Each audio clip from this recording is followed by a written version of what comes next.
Katika bahari ya Karibiani, familia moja yenye furaha iko likizoni wakifurahia muda wao pamoja ndani ya yacht.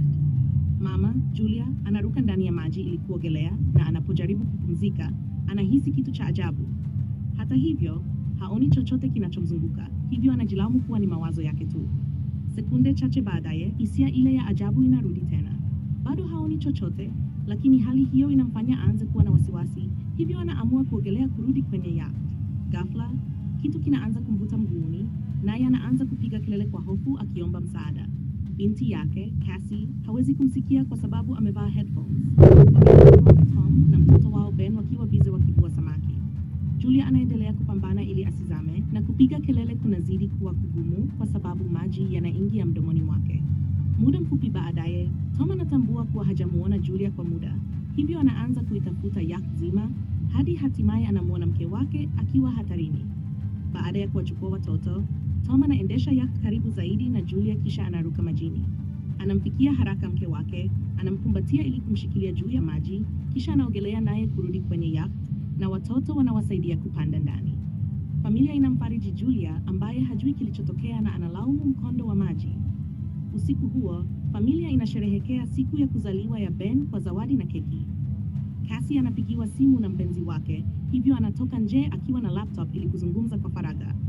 Anamwonyesha kuwa mawingu makubwa yenye radi yamejitokeza juu ya jiji, kabla video call haijakatika na kuganda. Cassie anakimbia kurudi kwa familia yake kuwaeleza kilichotokea, lakini Tom analaumu kuwa wako mbali sana na nchi kavu kupata mtandao mzuri. Wakati huo huo, wanasikia kelele na kutoka nje kugundua kundi la nyangumi likipita. Tom anaeleza kuwa nyangumi hufuata uga wa sumaku wa dunia, lakini dhoruba zinaposababisha mabadiliko, nyangumi huchanganyikiwa na kufuata dhoruba kuelekea pwani.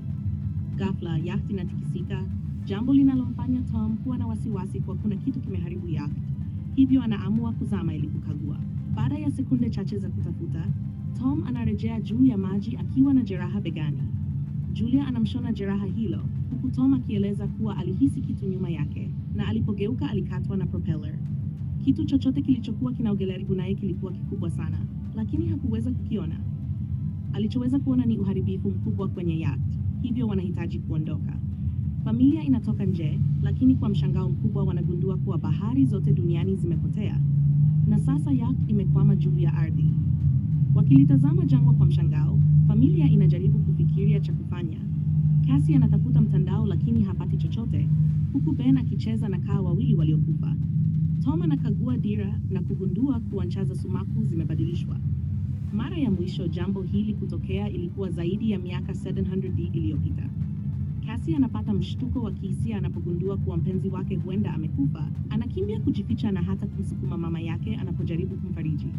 Wakati huo, Julia na Tom wanakagua vifaa vilivyosalia baada ya ajali. Ben anafunga puto zake za siku ya kuzaliwa kwenye jiwe, akitumaini kuvutia manusura wengine.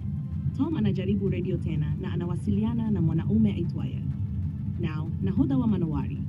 Chombo chake pia kimekwama ardhini na anathibitisha kuwa ncha za sumaku zimebadilika, hali iliyosababisha bahari kurudi nyuma na kuacha mabara wazi. Now hajapata manusura wengine na anasema mifumo mingi ya mawasiliano imeharibika. Kwa kuwa kuna miondoko ya kimfumo mara kwa mara, amehitimisha kuwa ncha hizo zitabadilika tena na bahari zinaweza kurudi ndani ya wiki moja. Nao anashauri familia kupanda juu iwezekanavyo kwa sababu mambo yatakuwa hatari sana hilo linapotokea.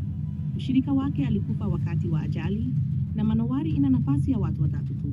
Julia na Tom wanamshawishi awaokoe watoto wao, hivyo anawapa ramani ya mahali alipo. Tom anakokotoa kuwa itawachukua siku 2 au 3 kufika kwenye manowari, hivyo anawaambia familia wapumzike vizuri kwa sababu wataondoka mapema asubuhi. Asubuhi inayofuata, familia inapakia vifaa vyao. Tom anapoona kitu kikisogea karibu. Ni mwanaume anayejikokota, akiwa na mkuki wa kutengenezwa kienyeji na mbwa anayebweka bila kukoma. Tom anamkaribia na kumpa chupa ya maji, lakini hawaelewani kwa lugha. Baada ya kunywa, mgeni huyo anampiga Tom kwa chupa na kumpiga teke usoni. Julia anakimbia kwa hofu, lakini ni kuchelewa. Mtu huyo tayari anamdunga Tom tumboni kwa mkuki. Mwili wa Tom unatetemeka kwa sekunde chache kabla ya mtu huyo kumkata koo pia. Kisha anaanza kumkimbiza Julia na hata anarusha mkuki ambao unamkata tu.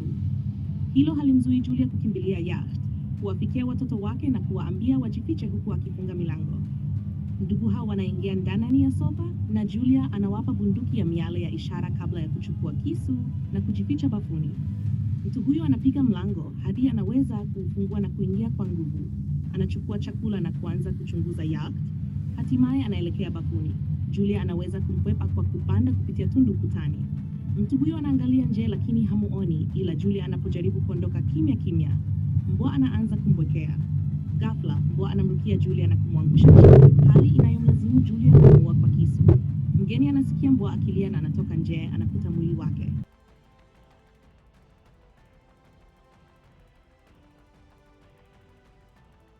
Ben anapoanza kupunguza mwendo, Julia anatambua kuwa yuko karibu kuishiwa maji mwilini, hivyo wanasimama kupumzika. Kwa hofu yake, chupa ya maji iko karibu kuisha, na Cassie anatambua kuwa hakufunga vizuri. Julia anampokea kwa uzembe, lakini Cassie anasema haijalishi kwa sababu hakuna njia ya wao kuishi. Baada ya mabishano marefu yaliyojaa mayowe, familia inaendelea na safari. Hatimaye Ben anashtuka kwa mwendo wa ghafla, lakini ni ndege tu. Familia inaamua kulala ndani ya ndege iliyoharibika. Wanagawana vitafunwa na Julia anavunjika moyo anapokuta picha ya familia ndani ya koti la Tom. Cassie anaomba kusikia hadithi ya jinsi wazazi wake walivyokutana. Hivyo Julia anasimulia jinsi Tom alivyokuja hospitalini alipokuwa anafanya kazi na kuwa mgonjwa wake. Alimtangaza upendo wake kwa maua na shairi zuri. Usiku wa manane, Cassie anatoka nje ya ndege kwa ajili ya haja ndogo. Ghafla, yule mtu wa kutisha anamshambulia kutoka nyuma, lakini Julia anamrukia kwanza na kumchoma mara kwa hasira na majonzi yasiyozuilika. Cassie analazimika kumkumbatia ili kumtuliza. Asubuhi inayofuata, mwili wa yule mtu umefunikwa na viroboto. Familia inaona ana alama nyingi za kung'atwa, hivyo lazima kuna mnyama anayejificha karibu. Baada ya kuondoka kwao, kundi la kaa linatoka ndani ya mdomo wa yule mtu. Masaa kadhaa baadaye, Julia na Cassie wanasimama kuangalia ramani, lakini Ben anaendelea kutembea hata Julia anapomwambia asimame. Anakimbilia kunywa maji kwenye kidimbwi, lakini Julia anamvuta haraka akieleza kuwa maji yasiyojulikana yanaweza kumfanya mgonjwa. Familia inaendelea kusafiri na inalazimika kufunika vichwa vyao kujilinda dhidi ya jua kali. Ben anaanza kuhisi kizunguzungu, na wanapogundua viti vya zamani, Julia na Cassie wanavitumia kutengeneza makazi ya muda. Julia anamchoma Ben sindano ya dawa na wanakubaliana kulala hapo usiku huo. Alfajiri, Julia anaamka kwa kusikia sauti ya ajabu. Anatoka nje kukagua na kwa mshtuko anaona kundi kubwa la kaa likikaribia. Julia anakimbia kuamsha watoto na familia inaanza kukimbia kwa kasi yote. Wanagundua meli kubwa ya mizigo na kukimbilia huko, wakigundua kuwa wahudumu watatu bado wako hai. Mwanamke anataka kuwasaidia lakini wanaume wawili wanakataa. Wanajificha ndani ya kontena na kufunga mlango ili kuwazuia familia. Kaa wanakaribia, hivyo Julia anawafanya watoto wapande juu ya kontena. Anapojaribu kupanda pia, kaa wanaanza kumbana mguuni kwa nguvu.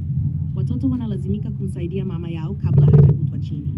Kuna tundu upande wa kontena, hivyo kaa wengi wanaingia ndani. Wahudumu wanafungua moto, lakini viumbe hao ni wengi sana. Hatimaye kaa wanawazidi nguvu na kuwaua wafanyakazi wawili. Mwanaume wa mwisho anafika kwenye tundu la juu, lakini kaa wanamvuta chini na kumuua pia. Baadaye Julia anafunga jeraha lake na kupoteza fahamu. Baada ya muda anaamka katikati ya dhoruba ya mchanga na anamkuta nao akivuja damu nje. Anaeleza kuwa mwisho wake umefika, hivyo watoto wachukue manowari. Cassie anatambua kutakuwa na nafasi ya ziada, anakimbia kurudi kumtafuta mama yake. Wakati huo huo, Julia anaona kaa wanakaribia na anaanza kufyatua risasi. Anafanikiwa kuwa wachache, lakini kundi ni kubwa sana. Ghafla, Cassie anaonekana juu ya ukuta na kumpa mkono. Julia anapanda haraka iwezekanavyo licha ya jeraha lake, na kwa msaada wa Cassie wanafanikiwa kuvuka na kukimbilia manowari. Ben tayari yuko juu ya manowari na anafyatua risasi kuwazuia kaa, huku familia yake ikipanda. Kaa wanaopata mwili wanao na kuanza kula mara moja. Julia anachukua bunduki na kuendelea kufyatua risasi huku akiwaingiza watoto ndani. Risasi zinapoisha, anatupa bunduki kwa kaa na kuingia ndani ya manowari.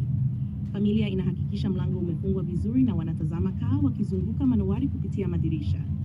Wakati huo huo, bahari hatimaye inarudi. Watatu hao wanakimbilia kwenye viti vyao, wanavaa mikanda na kushikana mikono. Wimbi kali linapiga manowari na kuanza kuitikisa, likimfanya Julia kuwa na maono ya kila kilichotokea, na Cassie anatapika. Hatimaye, sauti kali ya juu inarudi na kuwapoteza fahamu. Baada ya muda, Julia na watoto wanaamka na kwa furaha, wanathibitisha kuwa wako hai. Wanafungua mlango na kutoka nje kugundua kuwa mawimbi yameacha manowari ndani ya jiji lililoharibiwa, jambo linalomaanisha bado kuna matumaini ya kuishi na kujenga upya.